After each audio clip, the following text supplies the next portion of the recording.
Առաջին Թիմոթեոս 5-րդ գլուխ առաջին 8 համարները։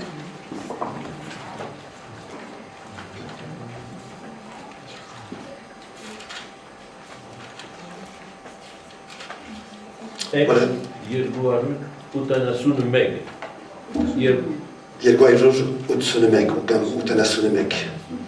Donc 1 Timothée 5, les versets 1 à 8. Ne réprimande pas rudement le vieillard, mais exhorte-le comme un père. Exhorte les jeunes gens comme des frères, les femmes âgées comme des mères, celles qui sont jeunes comme des sœurs en toute pureté. Honore les veuves qui sont véritablement veuves. Si une veuve a des enfants ou des petits-enfants, qu'ils apprennent avant tout à exercer la piété envers leur propre famille et à rendre à leurs parents ce qu'ils ont reçu d'eux, car cela est agréable à Dieu. Celui qui est véritablement veuve et qui est demeuré dans l'isolement met son espérance en Dieu et persévère nuit et jour dans les supplications et les prières. Mais celle qui vit dans les plaisirs est morte, quoique vivante.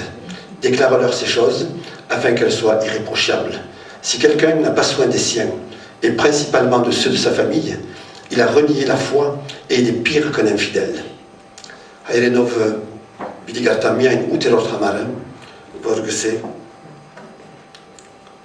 Yetemeg iren nerun umanavant iren danikin hokchidanir, aniga havatka uratzadze, ou an havademenal keshe. Que Dieu bénisse sa parole. Dans ce commandement que nous avons lu dans le Deutéronome, et qui dit honore ton père et ta mère, il y a deux promesses qui sont rattachées à ce commandement. C'est de vivre heureux, le bonheur, et de le vivre longtemps, de le vivre toujours. Qui ne voudrait pas vivre le bonheur toujours? La joie, la réussite, la santé, l'harmonie dans le couple, l'unité dans la famille, l'épanouissement dans le travail, ainsi que de pouvoir profiter de toutes les bonnes et belles choses que la vie nous offre. Cela nous comblerait bien sûr. Et si cela dure toute notre vie, c'est extraordinaire. Mais est-ce réaliste? N'est-elle pas de l'ordre du rêve ou de l'utopie? Bon, maintenant il faut quand même dire quelque chose. Le bonheur qui est décrit ne supprime pas les difficultés. Les épreuves, les échecs, la maladie, les inquiétudes et les soucis.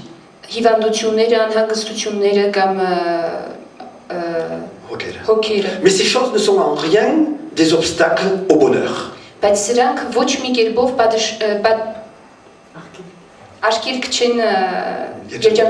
Parce que le bonheur ne dépend pas de ces choses. Ne dépend pas des bonnes ou des mauvaises choses que nous pouvons vivre.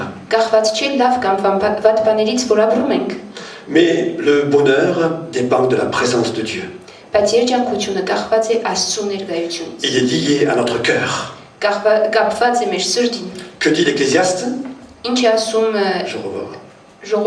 Avec un cœur triste, le cœur peut être content. Pardon, avec un visage triste, le cœur peut être content. Et l'apôtre Paul a dit, j'ai appris à être content dans l'état où je me trouve.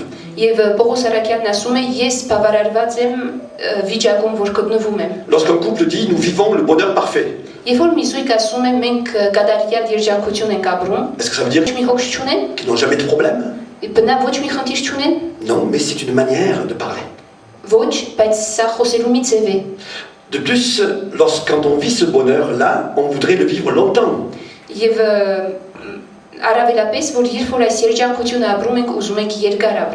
Le premier commandement dit, tu n'auras point d'autre Dieu devant ma face. Առաջին պատվիրանն ասում է իմ արչև ուրիշ ոչ մի Աստված չես ունենա։ Donc la connaissance de ce Dieu, Ուրեմն այս Աստծու ճանաչումը, le choix de Dieu, Աստծու ընտրությունը, celui qui a créé les cieux et la terre, նա որ ստեղծեց երկինքը եւ երկիրը, celui qui est venu jusqu'à nous par Jésus-Christ, նա որ եկավ մինչեւ մեզ Հիսուսի միջոցով, celui qui offre aux hommes de devenir héritiers du royaume, նա որ նվիրում է մարդկանց երկնքի թագավորության շարանգորդ դառնալ, ça apporte le bonheur. C'est ça qui apporte le bonheur. սա է որ տալիս է երջանկությունը։ Selon la volonté de Dieu, la longévité. Եվ Աստծու կամքով նաև երկարակեցությունը։ Lorsque Paul dit qu'il a appris à être content des diverses circonstances de sa vie, Երբ որ Պողոս Արաքյանն ասում է, որ բավարարված լինել է սովորել իր կյանքի տարբեր պարագաների մեջ, il ajoute « Je puis tout par celui qui me fortifie ».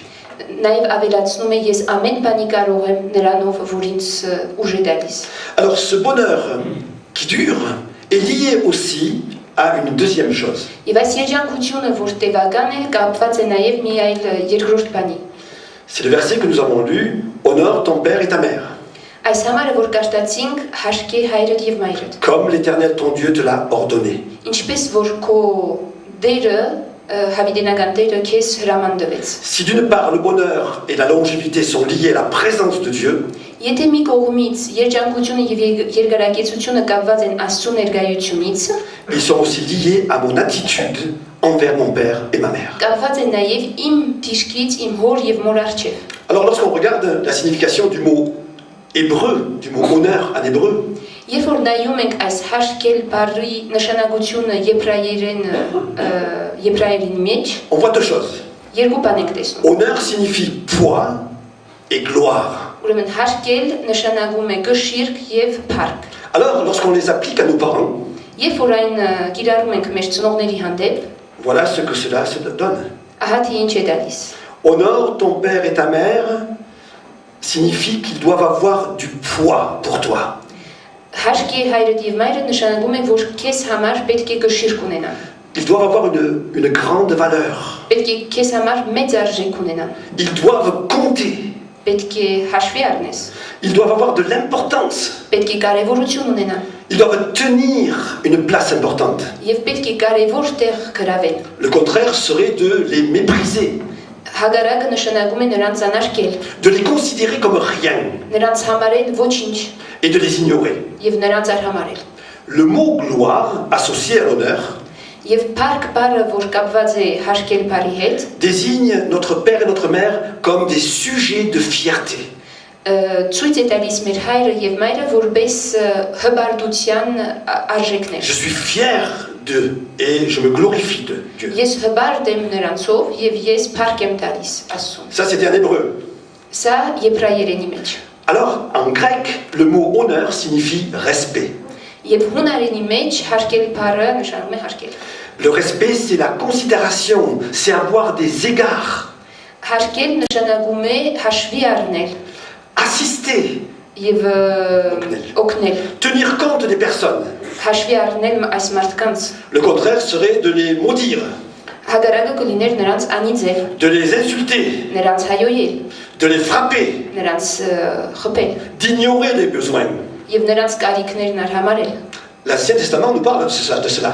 Եվ հին կդակարանը մեզ խոսում է այս ամենի մասին։ Par exemple, nous lisons dans le livre de l'Exode, au chapitre 21, « Celui qui maudira son père ou sa mère sera puni de mort. » Եվ Երոց գրքի 21-րդ համարի մեջ կարդում ենք նա, որ անիծում է իր հորը կամ մորը, մահվան կդատապարտվի։ Toujours dans le même passage, il est écrit « Celui qui frappera son père et sa mère sera puni de mort. » Նույն համարի մեջ մեկ այլ հատվածում գրված է, ով որ խփի իր հայրը կամ մայրը մահվան կդատապարտվի։ Dans le Deutéronome, il est écrit « Maudit soit celui qui méprise son père ou sa mère. » Եվ երկրորդ օրենյաց գրքի մեջ գրված է անիծվա